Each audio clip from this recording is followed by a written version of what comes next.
12 کال شو چې د علیم په خوم سوداګانې ښې ګرانې دي. ما برملا ستا په دې چینل اوس اعلان کوم چې 150 دي.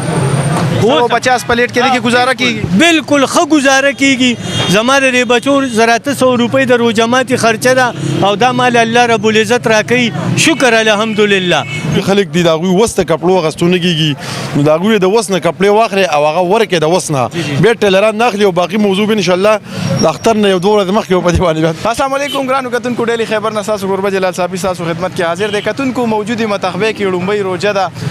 د 2024 وکیل ما سره بیا ولالم څنګه چې 13 روزه کې تاسو کتلې چې سور لسلکه کسانو دوی غو ویډیو کتلې وړي خوندوري خبرې کړې نن بیا راغلي دوی سره خبره درې کوو. وکیل ما خی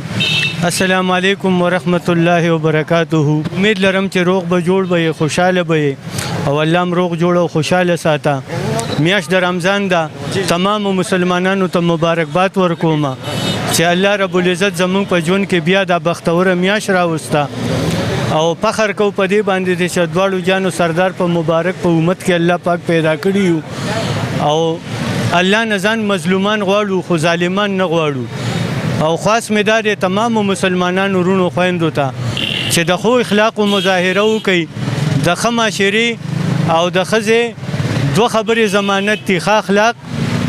او انصاف. کچرې دا په دې ټول معاشره کې راغې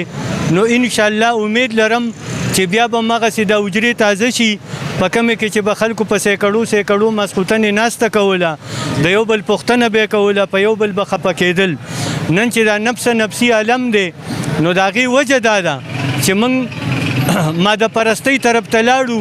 او پیسه او دنیا موږ اسره کړله، خوښه کړله. نو زموږ نه رور خور پاتې شو، زموږ نه چم ګاوڼ پاتې شو. بل ورځ یو ملګري ما ته خبره وکړه، خدای شته چې زه ډېر زیات خفه شوم. ویل زه عمرې له تللی وم، هندوستان نه یو میلمه راغلی و عمرې نه. نو ما هغه نه پوښتنه وکړه چې یاره ستاسو هلته څه پوزیشن دی؟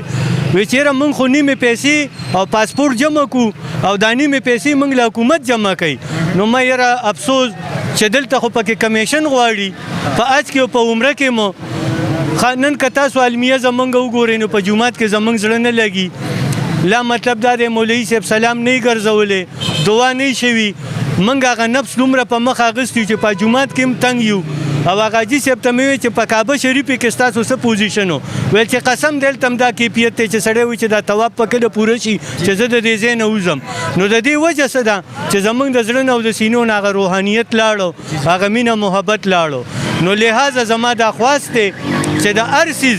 یو ظاهر دی یو باطن دی، د قرآن هم یو ظاهر دی یو باطن دی، د دې برعکس د انسان هم یو ظاهر دی یو باطن دی. کچرې تا د دې برعکس د انسان دلته وکتو نو زما د په خدای قسمي چې دلته یو نوجوان تیریږي یا یو خورۍ تیریږي نو موږ یو ماشاءالله ډېر ښایسته دی او ډېره ښایسته ده. خو زما د په خدای قسمي که تا دننه انسان وکتو مشاهده دې وکړه هغه دومره ښایسته دی چې تا نه به د دنیا هر ښایست هېر شي. نو لہذا زما د نن نوجوانانو ته خویندو ته بچو ته دا نصیحت دی چې تاسو د دې فیسبوک نه د دې واتساپ نه د دې نیټ نه بهر راوځئ او په خپل ځان کې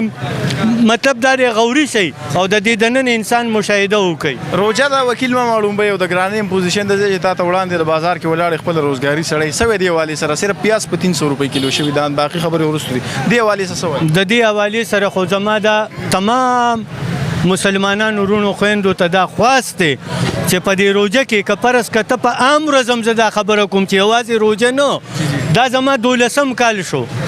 چې د 12 کال شو چې د علیم په خوم سوداګانې ښې ګرانې دي. ما برملا ستا په دې چینل اوس اعلان کوم چې 150 دي. 150 پلیټ کې دغه گزاره کیږي؟ بالکل ښه گزاره کیږي. زما د بچو 100 روپۍ د روجماتي خرچه ده او دا مال الله رب العزت راکوي. شکر الحمدلله. نورو ته خلکو ته مې دا خواست دی مسلمانانو ته که تاجران دي که دکانداران دي که چا بیمار دي یو د وزن خیال ساتئ، چاله وزن کم مه ورکوئ. یو مطلب دا دی د ښه مال په ځای باندې خام مال چاته مه اچوئ ځکه چې د دعا په ځای هغه تا ته خیري وکړي نو ستا هغه مزدوري هېڅ قسم پیدا ونه کړه. او که دوا درته وکړي که مزدوري دې ونه شوه نو ستا ژوند به په خیر خیریت تیر شي د دې نه علاوه دا کم نوجوانان چې په موټرسایکلو راځي کم زمونږ رونه بایګان په موټرو کې راځي نو د ټریفیک د قوانینو خیال وساتئ انتظامیه سره भरपूर قسم تعاون وکړي چې د ټریفیک مسله نه جوړیږي د قطار نه مو وځئ په خپل لینډ کې راځئ د ښو اخلاقو مظاهره کوئ او مطلب دا دی د انصاف په تور باندې تلل کوئ صحیح ده ډېره مهرباني وکیل ماما خوشحاله شي خوندورې خبرې وکړې کتونکو انور سید به ولاړې تاسو پیژنئ زموږ د ډیلي خیبر په شیشه ډېر راغلی د تخبې یو ځلنده ستوری دی د AS کنسټرکشن نوم باندې یو کمپني چلی انور سید بلډرز نو په دې شیشه خو تاسو کتلی نن مو سره خبرې اترې کوو انور سید بھائی څنګه خیر دی جلال الحمدلله خیر دی روژه څنګه روژه خو ماشاءالله ښه ده او ښه ده تازه ښه تازه اوس آرام ډېر وکړو آرام دې پکې او دا راته ووایه روژه ده بیا د روژې والي سره ستا ډېر ښکلي اکټیویټي په تخبې کې روان دي یو سوشل ورک هم کې که موږ درته چېرته د خوار غریب دپاره ویلي مرسته وسه کې خپل پروجیکټ یې پنځه شپږ دا وخت روان دي هلې ځلو کې د روژې والي سره دغه غریبانانو دپاره یا دغه مالدارو خلکو په نوم ستا څه میسج دی څه پکار دی محمد جلال بھائی یار سړی د خپل مالک کې سوچو کې او دی ګوري چې زما په مالک کې اول د ټول نه خدای چې یتیمانان سوق دي بیا دی ګوري کمزوري سوق دي کور کې داسې د کور یو ذات سرمایه کاری چې هغه بیماری یا پالج والی یا هغه په یو بیماری کې مبتلا وي هغه د ګټې وټې سوق نه نو موږ له پکار دي په خپل مالک کې چې کوشش وکړو وګرځي د اینډ پورې چې کم سړی کمزور دي هغه سره چې کم دي تاسو مدد وکړي اس دا نه چې ماخم مکر هر یو شی پروت دی او د ما د گاونډي ما ته پته نشته چې د کر سدي د کر روزه ما دي کیسه شتا پښمنۍ دې پس کوي نو موږ د هغه خبردار شو بیا روان اختر دی نو اختر د غلاډي ټیم د غوځم چې د وس ناغویل داسې د بچو کپلې شوې دغه بیا ټیلران ناخلی کنه بیا غو سره کاروم ډیر نو تاسو مهرباني وکړئ وګرځي خپل مالک د مالې نه بار تاسو وګرځي نو چې کم کمزوري خلک دي دا غوي وسته کپلو غستونه کیږي نو دا غوي د وس نه کپلې واخلي او هغه ورکه د وس نه بیا ټیلران ناخلی او باقي موضوع ان شاء الله د اختر نه یو دوه ورځې مخکې په دې باندې نور باسو چې زمونږ ملګری انور سید بھائی خبر وکړه چې شروعات د خپل مالې نه پکار دی عمده خبره موږ له پکار چې ټول مسلمان ول سوچ پکار دی یاره چې گاوند کې خلک دې خلک شته دي چې صحیح سره مرسته وکړي شي کنه لکه مطلب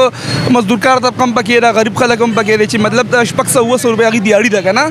نو غوي سره داسې قسمه چې کوم دې کومک کول پکار دي صدقه خبر ډېره مهرباني تونکو خپل میسج انور سید بھائی ورکو وکیل ماما ورکو تاسو تم دغه ریکوست زموږ د ډیلی خیبر په شی چې خپل شم گاوند کې د داسې یتیمانانو د بی اسری خلکو خیال وساتئ د چا چې د خیال ساتلو څوک نه اختر له کپلې والي روجمات ولا والي د کور چې سره راشن کیږي څوک به وسې داسې تاسو په گاوند کې به شروع د خپل گاوند نو کې د خپل رشتہ دارو نو کې جسوم نه داسې خلک نو سپورټ کې ان شاء الله بیا هم راځو تاسو د لپاره داسې خوندور پروګرامونه راوړو تر هغه پورې خپل کوربه جلال صافي او کیمرمن شیر علي خان له اجازه ترکي خاطر بعد او بریالي سید الله